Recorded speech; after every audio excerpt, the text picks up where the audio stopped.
LDF സ്ഥാനാർത്ഥി ഷൈൻ ടീച്ചറാണ് ഇപ്പോൾ കൈരളി ന്യൂസിനോട് ചേരുന്നത്. ടീച്ചർ ഇന്ന് മുഖ്യമന്ത്രി മണ്ഡലത്തിലുണ്ട്. മുഖ്യമന്ത്രി നൽകുന്ന ഒരു ആത്മവിശ്വാസം അത് എത്രത്തോളം എടുത്തു ക്യാമ്പിനുണ്ട്? മുഖ്യമന്ത്രി നൽകുന്ന ആത്മവിശ്വാസം എന്ന് പറഞ്ഞാൽ ഈ കേരളത്തിനും ഇന്ത്യക്കും നൽകുന്ന ആത്മവിശ്വാസമാണ്. അപ്പോൾ അതിൻ്റെ ഒരു ഭാഗമായിട്ടുള്ള എനിക്കും അതുണ്ടാവുമല്ലോ. എല്ലാവർക്കും വളരെ പ്രതീക്ഷയോടുകൂടി കേരളം നോക്കിക്കാണുന്നു. അദ്ദേഹത്തിൻ്റെ ലീഡർഷിപ്പ്, നിലപാടുകൾ LDFനെ വളരെ കൃത്യമായി നയിച്ച് മുന്നോട്ട് കൊണ്ടുപോകുന്നു. LDF ഗവൺമെൻറ്റിനെ ഇന്ത്യയാകെ വലിയ പ്രതീക്ഷയോട് കാണുന്നു കേരളത്തെ. തീർച്ചയായും ഈ ഒരു ഊർജം നൽകുന്ന ഊർജം വളരെ വലുതാണ്. അത് എനിക്കും ഒപ്പം തന്നെ നമ്മുടെ പ്രവർത്തകർക്കും നമ്മൾ ജയിച്ചു വരണം, LDF ജയിക്കണം എന്ന് വിചാരിക്കുന്ന ഇതുവരെയും LDF അല്ലാത്ത നിഷ്പക്ഷമതികളായിട്ടുള്ള ആളുകൾക്കും ഒക്കെ തന്നെ നൽകുന്ന വലിയൊരു ആവേശം. അതിൻ്റെ ഭാഗമായി നമ്മുടെ വിജയം കുറേ കൂടി ഉറപ്പാക്കാൻ കഴിയും. മുഖ്യമന്ത്രി ഇന്ന് പ്രസംഗത്തിൽ പറഞ്ഞത് ആശയ വ്യക്തതയുള്ളവർ വേണം പാർലമെൻറ്റിലെത്താൻ.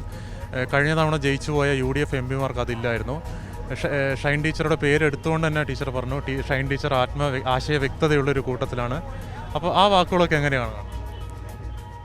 വലിയ ഒരു എന്താ പറയുക, ഒരു അവാർഡും വലിയൊരു ആത്മാഭിമാനവും പ്രചോദനവും ഒക്കെ നൽകുന്ന വാക്കുകളാണ്.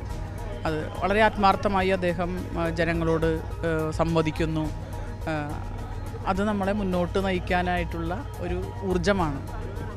അതുപോലെ തന്നെ ദേശീയ രാഷ്ട്രീയം പരിശോധിക്കുകയാണെങ്കിൽ മുഖ്യമന്ത്രിയുടെ പ്രസംഗത്തിൽ തന്നെ അദ്ദേഹം പറഞ്ഞത് കോൺഗ്രസിന് പല കാര്യത്തിലും രണ്ട് അഭിപ്രായങ്ങൾ. അതായത് ദേശീയ തലത്തിലൊരു അഭിപ്രായം, സംസ്ഥാനത്തിൻ്റെ അകത്തെത്തുമ്പോൾ മറ്റൊരു അഭിപ്രായം. ഉദാഹരണം പറഞ്ഞാൽ കേന്ദ്ര അന്വേഷണ ഏജൻസിയുടെ കാര്യം തന്നെ എടുക്കാം. അവിടെ അന്വേഷണ ഏജൻസികൾ എതിർക്കുന്നു, ഇവിടെ കേരളത്തിനകത്തെത്തിയാൽ അന്വേഷണ ഏജൻസിയുടെ കൂടെയാണ്. ഈ ഇരട്ടത്താപ്പിനെയൊക്കെ അങ്ങ് എങ്ങനെയാണ് നോക്കിക്കാണുന്നത്? അല്ല, ഇത് അല്പമെങ്കിലും രാഷ്ട്രീയ ബോധം ഉള്ള ഒരു രാഷ്ട്രീയ സാക്ഷരതയുള്ള ഒരു സംസ്ഥാനമാണ് കേരളം. കേരളത്തിലെ ജനങ്ങൾക്ക് മനസ്സിലാകുന്ന കാര്യമാണല്ലോ. അതിനൊരു വിശദീകരണത്തിൻ്റെ ആവശ്യമുണ്ടെന്ന് എനിക്ക് തോന്നുന്നില്ല. അല്പലാഭത്തിന് വേണ്ടി, താൽക്കാലിക ലാഭത്തിന് വേണ്ടി, അല്ലെങ്കിൽ 4 വോട്ടിന് വേണ്ടി വില കുറഞ്ഞ ഒരു നിലപാടെടുക്കുന്നു എന്ന് മാത്രമേ അതുമായി ബന്ധപ്പെട്ട് പറയാനുള്ളൂ. സ്ഥാനാർത്ഥി ഷൈൻ ടീച്ചറാണ് കൈരളി ന്യൂസിനോട് ചേർന്നത്. ക്യാമറമാൻ അഫ്സലിനോടൊപ്പം ചേതൻ സാജൻ, കൈരളി ന്യൂസ്, കൊച്ചി.